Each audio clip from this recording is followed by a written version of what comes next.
So the next question is limit x tending to 0, x tan 2x minus 2x tan x upon 1 minus cos 2x whole square. Limit put करके देखते हैं. 0 0 तो ऊपर तो आ जा रहा है अपने पास 0 अपॉन 0 रखने पर cos 0 1 minus 1 0. So question is in which form? Question is in 0 by 0 form. Okay. Start करते हैं इसको सॉल्व करना. What is it? tan 2x. tan 2x के लिए तो रिजल्ट अपने को याद ही है, अप्लाई कर देते हैं. Limit x tending to 0, this is x, result of tan 2x 2 tan x upon 1 minus tan square x. This is 2x tan x upon this is 1 minus cos 2x whole square. Got it beta? Now this is 2x tan x, this is 2x tan x. इसको common ले लेते हैं. तो limit x tending to 0, this is 2x tan x, ये common आ गया. तो यहाँ पर बचेगा 1 upon 1 minus tan square x, this is minus 1 upon this is 1 minus cos 2x whole square. Okay, this is limit x tending to 0, 2x tan x. इधर LCM ले लेते हैं. This is 1 minus cos 2x whole square, और इधर LCM से upon में आ जाएगा 1 माइनस tan स्क्वायर x, और एलसीएम लेने से यहाँ पर ये मल्टीप्लाई हो जाएगा. -1 ये बनेगा और इससे ये कैंसिल हो जाएगा, और ये माइनस और माइनस प्लस, तो ऊपर अपने पास जो बचेगा वो बचेगा tan square x. Got it बेटा?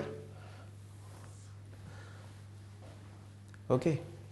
नाउ 0 सब्स्टिट्यूट करने पर tan 0 0, ये एक फाइनाइट क्वांटिटी आ रही है डिनोमिनेटर में, तो यहाँ 0 हम पुट कर सकते हैं, है ना. और नहीं भी चाहो तो लास्ट में पुट कर लो. वैसे ये फाइनाइट क्वांटिटी आ रही है, आप यहाँ लिमिट सब्स्टिट्यूट कर सकते हो. तो मैं यहाँ लिमिट सब्स्टिट्यूट कर दूंगा, ये 10 क्यूब हो जाएगा. ओके, आगे प्रोसीड करता हूँ इसको. Limit x tending to 0, this is 2x, so 2x 10 cube x. Okay, 2x 10 cube x. आगे प्रोसीड करते हुए एक काम करते हैं, यहाँ पर 10 क्यूब है तो इसके अपॉन में हम x क्यूब एक अपनी तरफ से डिवाइड कर देते हैं, क्योंकि limit x tending to 0, 10 cube x upon x cube, ये 1 हो जाएगा. ओके, अब x क्यूब से मल्टीप्लाई किया है डिनोमिनेटर में, तो यहाँ भी मल्टीप्लाई कर देते हैं x क्यूब से, ये बैलेंस हो गया. ओके, अब ये 1 माइनस कॉस 2x का स्क्वायर है, तो इसको अपॉन में 1 माइनस कॉस 2x का होल स्क्वायर है ये. तो अभी हम लोगों ने फॉर्मूला एक पढ़ा था कि limit x tending to 0, 1 minus cos something, है ना, 1 minus cos something upon same something का होल स्क्वायर, तो आंसर आ जाता है half. Okay, so because x tending to 0, तो ये क्वांटिटी 0 की तरफ जा रही है, और ये समथिंग है 2x, तो अपन में चाहिए सेम समथिंग का होल स्क्वायर, तो हमें यहाँ पर 2x का होल स्क्वायर देना पड़ेगा. यस बेटा? और एक्चुअल में 2x का होल स्क्वायर अगर हमने यहाँ डिवाइड कर दिया तो देखा जाए तो हमने 4 जा 16 x की पावर 4 से हमें यहाँ मल्टीप्लाई भी करना पड़ेगा. ओके बेटा? और एक और बात, ये टर्म तो हमने फ्री कर लिया, अभी यहाँ रह गया है ये वाला टर्म, तो यहाँ x टेंडिंग टू 0 है, तो यहाँ से 1 बचेगा, तो अपन चाहें तो इसको लिखें या रहने दें. Got it? अभी ये वाली क्वांटिटी आपकी कितनी हो गई? ये वाली लिमिट का वैल्यू 1 हो गया. अच्छा, इसका वैल्यू कितना हो गया बेटा? This is 1 minus cos something upon same something का whole square, this is half. अच्छा, ये x क्यूब और x की पावर 4, इस वाले x की पावर 4 से कैंसिल कर दिया, तो अपने पास बचा 2 into 1, this is 1 upon this is 1 by 2 का square.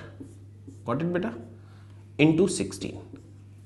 Okay, now this is 4 4 जा 16, सो आंसर इज व्हाट 1/2 है ना. This is the final answer. Okay बेटा. So next question on trigonometric limit is this. Okay, x tending to 0. तो जब आप इस question में 0 यहां सब्स्टिट्यूट करेंगे तो cos 0 is 1, 1 minus 1 0, cos 0 is 1 minus 1 0. so question is in which form? 0/0 form. देखिए बेटा, मैं बार बार आपको एक चीज बोलूंगा, वो बहुत याद रखने वाली और वो बहुत केयरफुल रहने की जरूरत है. लिमिट के किसी भी क्वेश्चन में आप कोई भी मेथड तभी अप्लाई करते हैं जब क्वेश्चन किसी ना किसी इंडिटरमिनेट फॉर्म में आ जाए.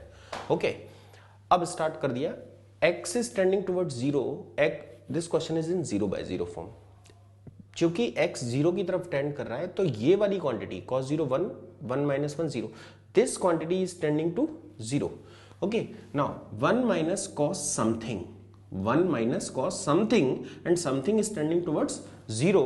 तो अपना रिजल्ट क्या था, मैं एक बार वो रिजल्ट आपको यहां पर लिख के देता हूं दोबारा से कि लिमिट x टेंडिंग टुवर्ड्स 0, जो हम लोगों ने अभी याद किया था, है ना, 1 minus cos x upon x square and its answer is half. ये रिजल्ट हम लोगों ने याद कर रखा है ना, इसको अपने को लर्न कर लेना है. अच्छा, लेकिन इसको याद करने का तरीका मैंने जो आपको बताया वही यूज कर रहा है. क्या कि 1 minus cos समथिंग, एक बार बोल लो तो बेहतर रहेगा बेटा. 1 minus cos something upon same something का square and something is tending towards 0, तो आंसर हो जाएगा half.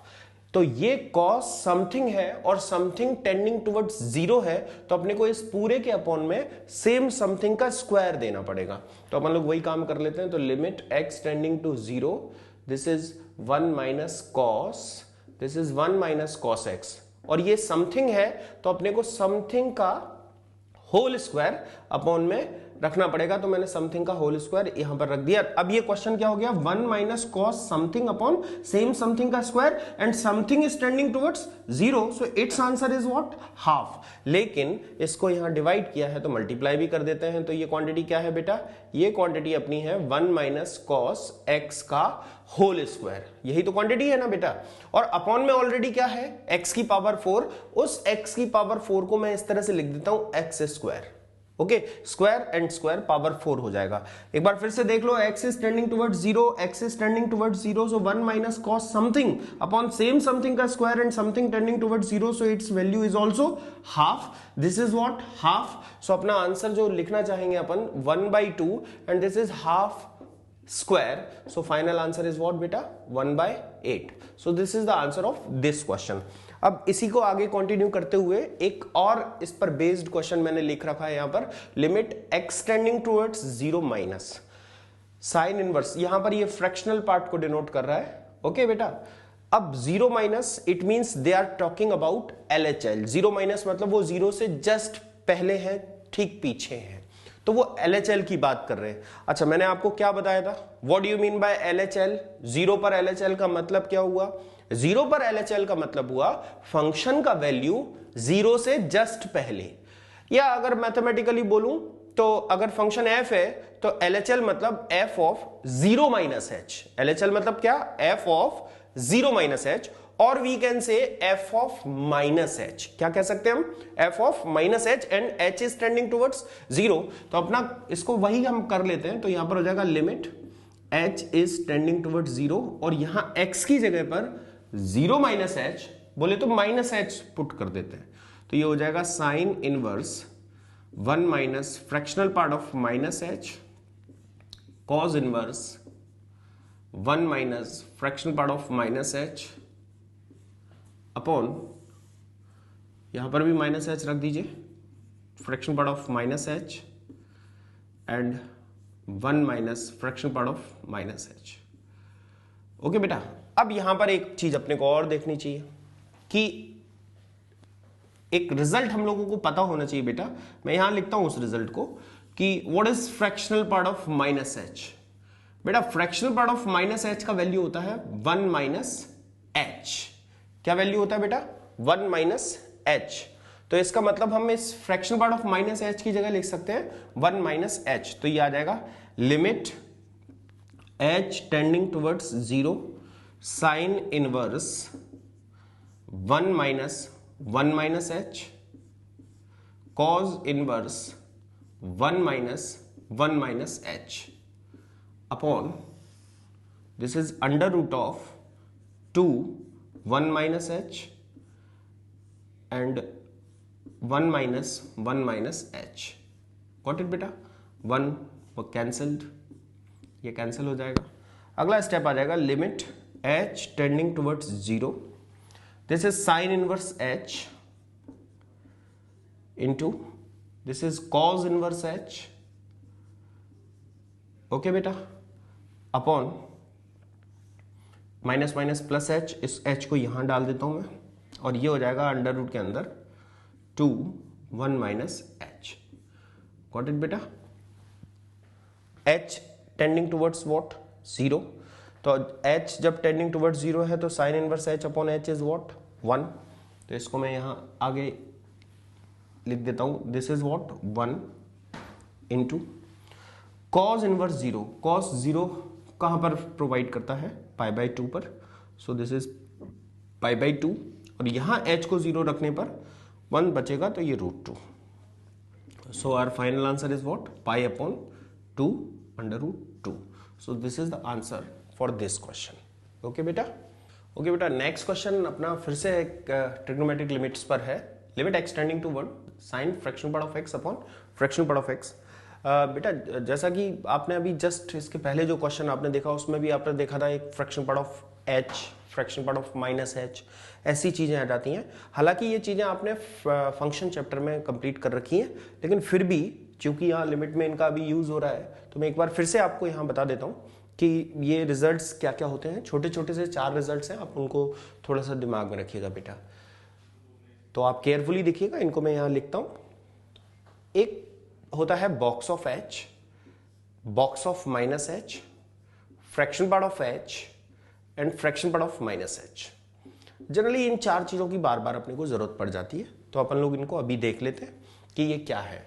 Box of h, h is a positive quantity and very small quantity, मतलब 0 से स्लाइटली ग्रेटर, और 0 से थोड़ी सी बड़ी क्वांटिटी का अगर बॉक्स लिया जाएगा तो वो बॉक्स का वैल्यू क्या आएगा? 0 आएगा बेटा।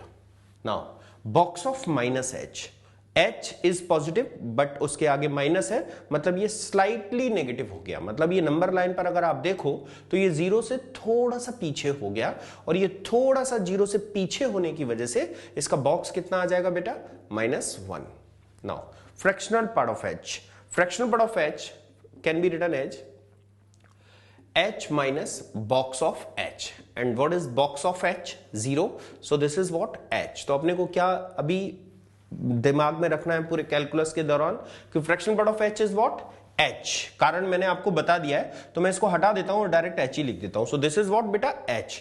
इसी तरह से अगर हम इसको देखें fractional part of minus h, तो this is minus of h minus fractional part of minus h, and fractional part of minus h की वैल्यू कितनी है बेटा? -1। सो this is -1 and this is minus, so this is +1, so final is 1 minus h। So fractional part of minus h is what? 1 minus h। तो इसको भी हटा के मैं सीधा लिख देता हूं 1 माइनस h। ये 4 रिजल्ट्स अपने को अच्छे से पता होना चाहिए, तो आप इसको बोर्ड से अपने नोट्स में अगर आप बनाते जा रहे हैं तो उनमें कॉपी कर लें कि box of h is 0, box of minus h, box means greatest integer function, box of minus h is -1, fractional part of h is h and fractional part of minus h is 1 minus h। दो और चीजें आपको यहां बता देता हूं greatest integer function और fractional part function से रिलेटेड। अगर ग्रेटेस्ट इंटीजर फंक्शन के अंदर कोई इंटीजर एडिशन में है, आई रिपीट एडिशन में है या सब्ट्रैक्शन में है, तो वो इंटीजर इस ग्रेटेस्ट इंटीजर के बाहर आ जाता है, नंबर 1। और फ्रैक्शनल पार्ट में अगर यही काम हो रहा है कि फ्रैक्शनल पार्ट में अगर इंटीजर एडिशन में है, तो फिर फ्रैक्शनल पार्ट को इस इंटीजर से कोई इंपैक्ट नहीं पड़ता, क्योंकि इंटीग्रल जो पार्ट है, जो इंटीजर इसमें एडेड है, वो फाइनली ऐड कहां पर होगा? इंटीजर में ऐड होगा। और हम लोग बात किसकी कर रहे हैं? फ्रैक्शनल पार्ट की, मतलब डेसिमल वाला पार्ट। तो क्योंकि यहां इंटीजर ऐड हुआ है तो वो इंटीजर में ऐड होगा, फ्रैक्शनल पार्ट पर तो कोई इंपैक्ट पड़ेगा नहीं। तो यहां fractional part of x plus I is fractional part of x। ये सब चीजें आपने फंक्शन चैप्टर में पढ़ रखी हैं, लेकिन अभी क्वेश्चन चल रहा है तो कहीं आप अटको नहीं, इसलिए मैंने इनको आपको क्लियर कर दिया है। ओके बेटा, अब हम स्टार्ट करते हैं। इसको मैं हटा दे रहा हूं बेटा, इसको आप नोट जरूर कर लीजिएगा। Box h, box minus h, fractional part of h, fractional part of minus h, box of x plus i and fractional part of x plus i, ये 6 रिजल्ट्स। ओके बेटा, इनको हटा रहा हूं मैं। क्वेश्चन अपना है limit x tending to 1 sine of fractional part of x upon fractional part of x। मैंने क्या आपको बताया था, 5 तरह के फंक्शन आने पर आपको LHL और RHL निकालना ही है। फ्रैक्शनल पार्ट फंक्शन आ गया है तो आपको LHL और RHL निकालना ही पड़ेगा, आप डायरेक्ट लिमिट कैलकुलेट नहीं करोगे। ओके बेटा, सबसे पहले हम आ जाते हैं, बात करते हैं LHL।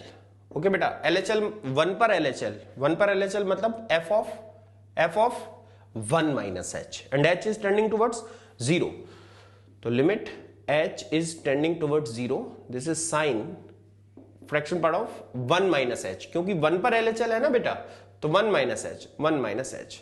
ओके बेटा, अब भी आपको एक रिजल्ट बताया था, फ्रैक्शनल पार्ट के अंदर इंटीजर एडिशन में होने पर वो बाहर नहीं आता, वो हट जाता है। तो यहां बचेगा क्या बेटा, limit h tending to 0 sin, this is fractional part of minus h, this is fractional part of minus h। ये इंटीजर का कोई इंपैक्ट नहीं पड़ेगा, जस्ट 1 मिनट पहले मैंने आपको अभी वो 6 रिजल्ट्स में बता के दिया है।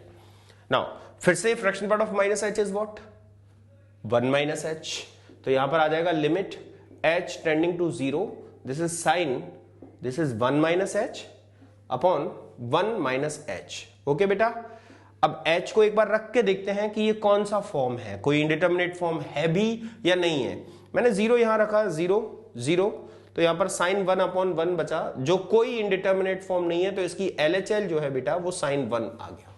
अब हम इसकी RHL की तरफ चलते हैं।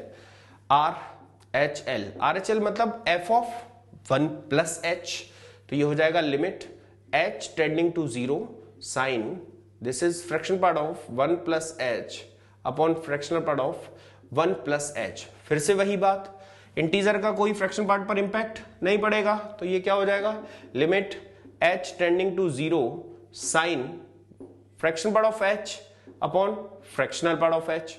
Now fraction part of h is what, अब भी सब लिख के दिया है बेटा आपको, fraction part of h is what, h, तो ये हो जाएगा limit h tending to 0, this is sine h upon h and h tending towards what, 0, तो इसका वैल्यू कितना आ जाएगा, 1 बेटा। कुछ दिख रहा है बच्चों, हाँ दिख रहा है ना, LHL क्या था, साइन 1, RHL क्या है, 1, क्या इक्वल है, नहीं है, इसका मतलब इसका लिमिट एग्जिस्ट करेगा या लिमिट डज नॉट एग्जिस्ट, तो यहां पर आ जाएगा लिमिट डज नॉट एग्जिस्ट, इस क्वेश्चन में लिमिट एग्जिस्ट नहीं करेगा। इज दैट क्लियर बेटा?